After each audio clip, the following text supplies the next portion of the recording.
Si vous aimez le mystère, le paranormal, et que vous souhaitez en savoir plus sur les recherches en cours, eh bien restez avec nous sur Fréquence Évasion et découvrons ensemble en compagnie de scientifiques et de témoins les phénomènes que l'on dit surnaturels. Patience, c'est dans une poignée de minutes sur Fréquence Évasion. Fréquence Évasion. Fréquence Évasion. Tout de suite sur Fréquence Évasion, nous allons parler de préhistoire à travers le musée de la préhistoire de Menton. Alors Monsieur Moulet, pouvez-vous nous situer Menton pour ceux qui ne connaissent pas Menton? On sait que c'est sur la Côte d'Azur, mais pour les auditeurs qui nous écoutent via Internet un petit peu partout dans l'Hexagone et à l'extérieur de l'Hexagone justement. Alors Menton, c'est une ville de 30 000 habitants qui se trouve au bord de la mer, à la frontière italienne. Donc c'est très facile à situer, puisque même sur une planisphère, il suffit de reconnaître la frontière franco-italienne au bord de la mer Méditerranée, et côté français, on a Menton. Comment l'homme s'est implanté justement précisément à Menton? Alors les hommes préhistoriques sont arrivés il y a au moins 1 million d'années en Europe de l'Ouest, ils arrivaient de l'Est. On sait maintenant que les plus anciens vestiges d'hommes préhistoriques connus en Eurasie se trouvent en Géorgie. Il y a un grand site préhistorique qui s'appelle Dmanisi en Géorgie et qui date d'1 800 000 ans. Alors les hommes préhistoriques se sont diffusés, des populations de chasseurs se sont répandues dans toute l'Eurasie en suivant le littoral méditerranéen par exemple, et ils sont arrivés du côté des Alpes-Maritimes aux environs d'1 million d'années. Et ça, on le repère bien grâce à une grotte qui se trouve sur la commune de Roquebrune-Cap-Martin. Alors cette grotte, c'est la grotte du Vallonnet. Que nous apprend justement cette grotte du Vallonnet? Alors elle nous apprend déjà que les hommes préhistoriques étaient présents dans la zone il y a 1 million d'années. Alors les vestiges qui nous permettent de le dire, ce sont des outils de pierre taillée, des galets taillés, des éclats de silex que les hommes ont utilisés dans la grotte ou dans les environs de la grotte pour découper les carcasses des animaux dont ils se nourrissaient. Ils ont commencé à domestiquer le feu à Terra Mata. Depuis des dizaines d'années, c'est le professeur de Lumley qui avait commencé l'étude de ce site dans les années 60, et c'est la même chose pour Terra Amata. C'est le professeur de Lumley qui a mis en évidence des foyers aménagés qui datent de 400 000 ans sur ce site de Terra Amata où se trouve maintenant le musée niçois de Terra Amata. Ce qui est très intéressant à découvrir au musée de la préhistoire de Menton, justement, c'est la vie au quotidien de cet homme préhistorique.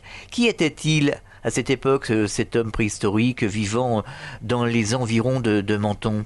Alors l'homme de Menton, c'était un Homo erectus. Dans le musée, d'ailleurs, on voit une statue, une reconstitution de cet homme, mais c'est une reconstitution scientifique. Un homme qui n'était pas très grand, qui pouvait mesurer 1m50, 1m60. Il avait un crâne différent du nôtre. C'était un Homo erectus, donc il avait un très gros bourrelet au-dessus des yeux et un front très fuyant. Donc il ne nous ressemblait pas tout à fait. Son cerveau était plus petit que le nôtre. Il avait des capacités intellectuelles inférieures à celles de l'homme moderne. Son cerveau pouvait avoir 900 cm3 de volume, alors que nous avons 1400, 1500 cm3. Alors c'est un homme dont le régime alimentaire était surtout constitué de nourriture d'origine animale. Donc sa vie quotidienne, c'était la recherche de nourriture, la recherche de viande en particulier, et les archéologues ne peuvent pas prouver qu'à cette époque, vers 1 million d'années, les hommes chassaient. Peut-être que ces hommes allaient chercher de la viande sur des carcasses d'herbivores, des cerfs ou des bisons, qui avaient été tués par des grands carnivores, comme le tigre à dents de sabre. Vous avez également retrouvé des outils de chasse qui vous apportent justement des indications sur la chasse à l'époque de cet homme préhistorique implanté ici à Menton. Oui, alors pour ce qui est de la grotte du Vallonnet, les outils en pierre que nous trouvons étaient en fait les couteaux qui servaient à découper la viande, à désarticuler les carcasses d'herbivores, à casser les ossements pour en tirer la moelle, mais c'était un peu les outils du boucher finalement. Ce ne sont pas les engins de chasse que nous trouvons. En fait, il faut quand même aller voir des sites beaucoup plus récents pour trouver des pointes qui devaient être des pointes de lance qui servaient à chasser, donc des pointes qui étaient en silex. Alors c'est l'homme de Néandertal par exemple qui fabriquait de magnifiques pointes, mais ça nous emmène beaucoup plus tard, aux environs de 50 000 ans. Et ça nous amène directement à la grotte de Grimaldi. Voilà, alors c'est un site préhistorique très très célèbre. Alors c'est en territoire italien. Il y a un musée national italien d'ailleurs près de ces grottes de Grimaldi, mais c'est juste à la frontière. Donc finalement, quand on est à Menton, on est à quelques minutes de ces sites que l'on peut visiter, qui sont très intéressants. Mais nous présentons au musée une très belle collection qui vient des grottes de Grimaldi. Et le musée, la ville de Menton possède cette collection depuis la fin du 19e siècle. C'est un peu cette collection des grottes de Grimaldi d'ailleurs qui a fait l'histoire du musée. Les débuts du musée, c'était l'archéologue mentonais qui a fouillé dans ces grottes et qui a constitué cette collection à Menton. Cet archéologue s'appelait Stanislas Bonfils. Alors, les grottes de Grimaldi, effectivement, elles sont très connues et très célèbres, mais elles concernent l'homme de Cro-Magnon, l'Homo sapiens, l'homme moderne, qui est arrivé dans la région aux environs de 37 000 ans.